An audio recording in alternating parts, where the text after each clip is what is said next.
ఈ అంశాల మీద చర్చ జరిగేది. చంద్రబాబు నాయుడు గారి పరిపాలన వచ్చిన తర్వాత ఇవాళ ఏ ఇంట్లో అయినా కూడా చర్చ ఏ అంశాల మీద జరుగుతూ ఉన్నాయి అంటే రెడ్ బుక్ రాజ్యాంగం, కస్టోడియల్ డెత్స్, చంపేసిన తర్వాత శవాన్ని మాయం చేయడం, ఇక్కడి నుంచి మొదలెడితే చంద్రబాబు చేసిన సూపర్ 6, సూపర్ 7ల మోసాలు, ఆయన చెప్తా ఉన్న అబద్ధాలు, ఆయన చేస్తూ ఉన్న టాపిక్ డైవర్షన్స్, వీటికి సంబంధించిన చర్చే ఈరోజు ప్రతి ఇంట్లో కూడా ఈరోజు జరుగుతూ ఉంది. రాష్ట్రంలో పరిస్థితి ఏమిటి అని అంటే రూల్ ఆఫ్ లా పక్కకెళ్ళిపోయి రూల్ ఆఫ్ ఫియర్ ఈరోజు రాష్ట్రంలో రాజ్యం ఏలుతూ ఉంది. పోలీస్ స్టేషన్లకు వెళ్తే న్యాయం జరుగుతుందన్న నమ్మకం ఈరోజు ఎక్కడా కూడా సన్నగిల్లిపోయింది.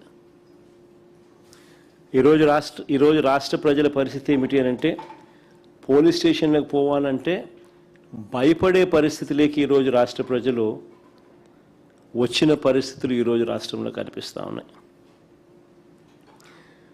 ఒకసారి గమనిస్తే ఇవన్నీ కూడా యాదృచ్ఛికంగా జరిగినవి కావు.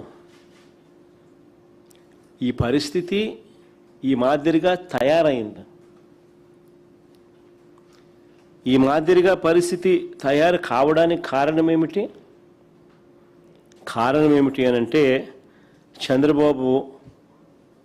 చంద్రబాబు గారు తాను చేస్తూ ఉన్న దోపిడీని, అవినీతిని, దుర్మార్గపు పరిపాలనను, తాను మోసం చేసిన సూపర్ 6లు, సూపర్ 7ల ద్వారా మోసం చేసిన, తాను ఎన్నికలప్పుడు ఇచ్చిన బాండ్లు, వీటికి సంబంధించి ఎవరైనా కూడా చంద్రబాబు నాయుడు గారిని ప్రశ్నిస్తే ఆ ప్రశ్నించే కార్యక్రమంలో ఏ గొంతు వినపడినా కూడా ఆ గొంతును నొక్కే కార్యక్రమం ఎప్పుడైతే చంద్రబాబు నాయుడు గారు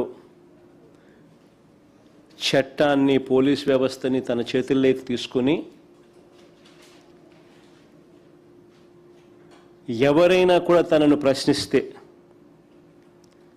ప్రతిపక్ష పార్టీ కావచ్చు, సోషల్ మీడియా యాక్టివిస్టులు కావచ్చు, ప్రశ్నించే జర్నలిస్టులు కావచ్చు, లేకపోతే రాష్ట్రంలో ఎవరైనా సరే తనను ప్రశ్నిస్తే చాలు వాళ్ళందరినీ కూడా అణిచివేసే కార్యక్రమంలో చంద్రబాబు నాయుడు గారు చట్టాన్ని, పోలీస్ వ్యవస్థను తాను వెపనైజ్ చేసినాడు. వెపనైజ్ చేసిన కారణంగా ఈరోజు ఈ దిగజారిపోయిన వ్యవస్థల పర్యావసాలే ఈరోజు మనకు కనిపిస్తూ ఉన్నాయి. చేతిలో నుంచి జారిపోయింది. న్యాయం, ధర్మం అనేది గాడి తప్పింది. న్యాయం, ధర్మం అనేది గాడి తప్పితే వ్యవస్థలు దిగజారిపోతే, వ్యవస్థల్లో భయం అనేది పోతే మనం మనుషులమే అన్న సంగతి మర్చిపోయే కార్యక్రమం ఈరోజు జరుగుతూ ఉంది. ఏమైనా మనం చేసినా కూడా పర్వాలేదు, ఎవరు మమ్మల్ని ఏమీ చేయలేరు అని ఎప్పుడైతే వీళ్ళంతటా వీళ్ళే ఆ ధైర్యం తెచ్చుకున్నప్పుడు వ్యవస్థలన్నీ కూడా దిగజారిపోయిన పరిస్థితులు వస్తాయి. ఈరోజు ఇదే ఈ పర్యావసాలు కనిపిస్తూ ఉన్నాయి.